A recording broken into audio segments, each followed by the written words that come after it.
The untold secret of My Connie, my first and last love with medical negligence, is a true story tracing the journey of Pradeep and Constance Berry's tremendous love for one another, in sickness and in health. It's a tale of loving devotion and sacrifice, beginning with their unlikely and inspiring meeting and ending in Connie's tragic passing. Along with their wonderful, loving journey together, author Pradeep Berry also gives us an insight into what he considers foul play on behalf of his wife's medical staff.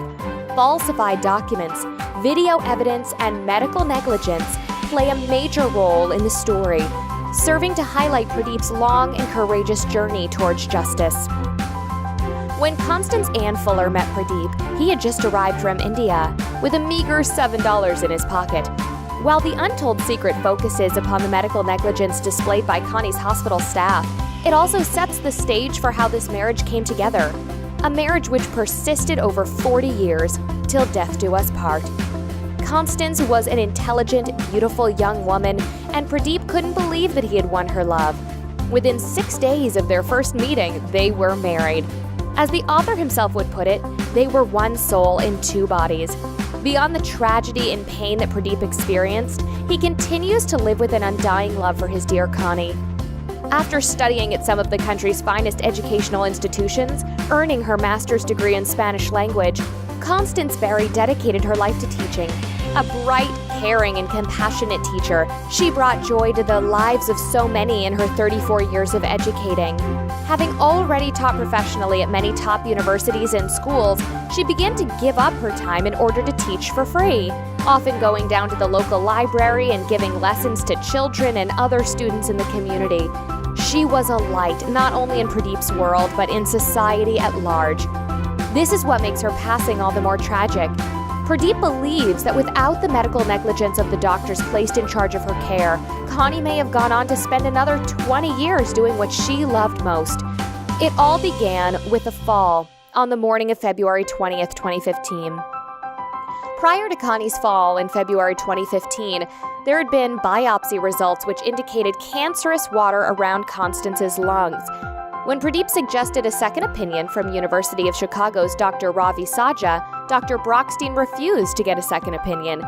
Later that year, due to the medical negligence displayed by her current medical care, Pradeep would take Connie to the Mayo Clinic from November 2nd till the 7th.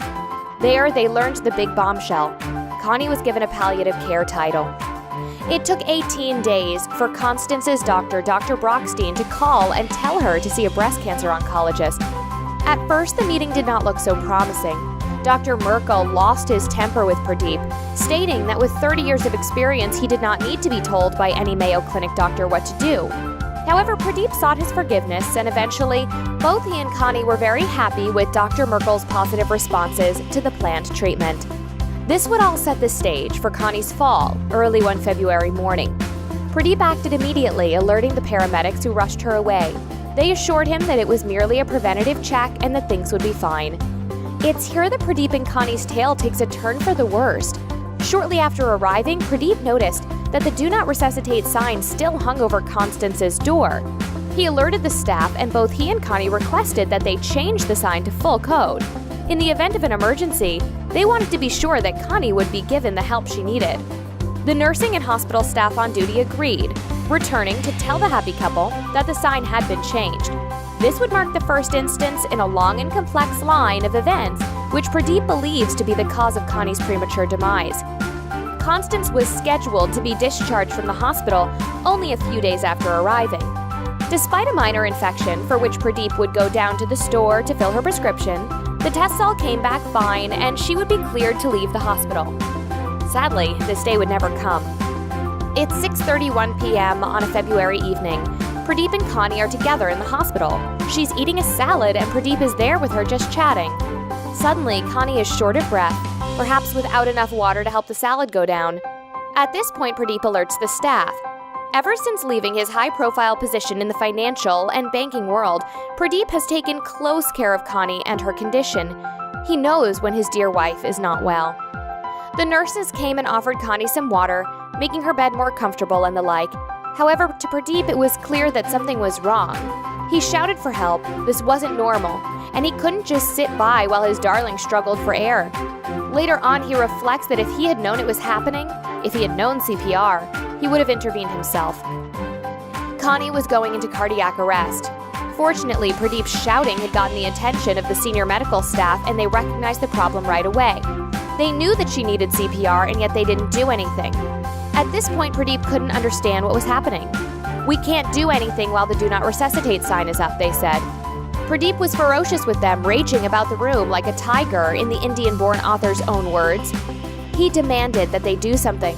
It's their job after all. His dear wife is dying, and they must do something.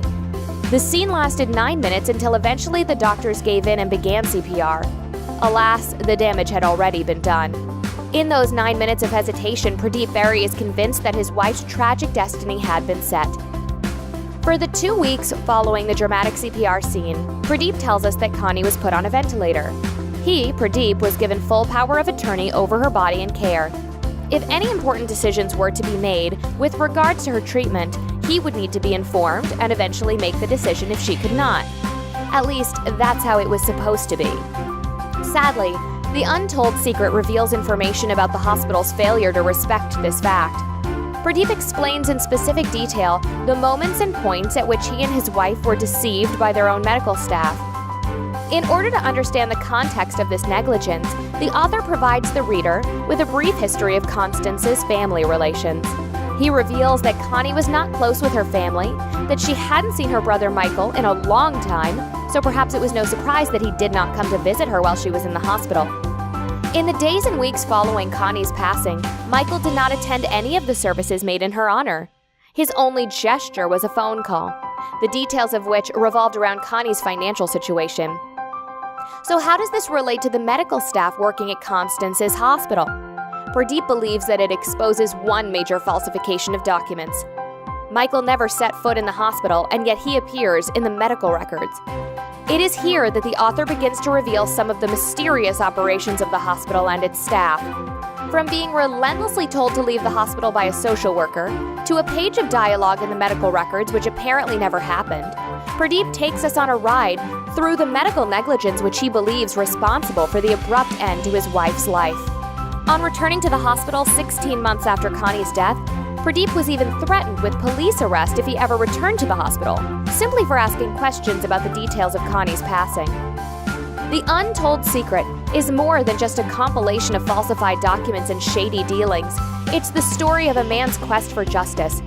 Pradeep refused to leave Connie's side for days on end, and yet the single hour in which he left the hospital to shower and complete some other business will haunt him forever. In that hour, a FaceTime call took place between Connie's doctor and her brother, Michael. It was that FaceTime call which sealed her fate. Pradeep still asks himself what might have happened if he never left the hospital, but he must also ask why the doctor would bypass him so painfully. The doctor knew that Pradeep was responsible for Connie's care and well-being. He knew that this devoted husband had spent hours and days on end with his sick wife, and yet he decided to go against his wishes. Instead, it was Michael who was given license to decide upon Connie's condition. In her darkest hour, Michael, who had neglected to call or keep in touch with his sister ever since she had been sick, not even on her birthday. Pradeep Berry manages to capture both the joy and grief which his story has inspired. In chapters, he describes the most adoring features of his beautiful woman who filled his world. In others, he relates the incredible pain felt by her passing, a pain almost too difficult to put into words. However, by writing this book, he's done precisely that, another one of his Connie's final wishes. Constance had always told Pradeep that he ought to write something other than business. He always had a talent for writing, and this skill gave him much success in his professional life, where he worked as a senior manager in finance and banking. It was Constance, however, who inspired him to write. In the process of writing these books about his time with and without her, he's able to move healthily and powerfully through the grieving process, while also giving the gift of his story to the world. Connie's tale is a roller coaster of love at its most virtuous and tragedy at its darkest. Berry balances these themes perfectly, allowing the reader to appreciate both the depth of his loss and the wonderful joy his life has been given through Connie. Today, the author describes the love for his wife as strongly as ever. It is an undying love. and though she's gone in body, he's always with her in spirit. He visits her grave, touching his head to the soil and feeling the fresh grass by her tombstone. In that moment, he is with her. In every waking moment, he's thinking of her. But when he is there by her grave, he asks God for just one thing, that he might grant him justice for the wrong that was done to his dear wife. The Untold Secret of My Connie, My First and Last Love with Medical Negligence, is an inspiring read which gives us valuable insight into the trials and joys of one man on a journey towards justice. For a closer look into the secrets which led to over 40 years of loving marriage, complement The Untold Secret with the author's first book, My Connie. Both texts are available for purchase on Amazon.com.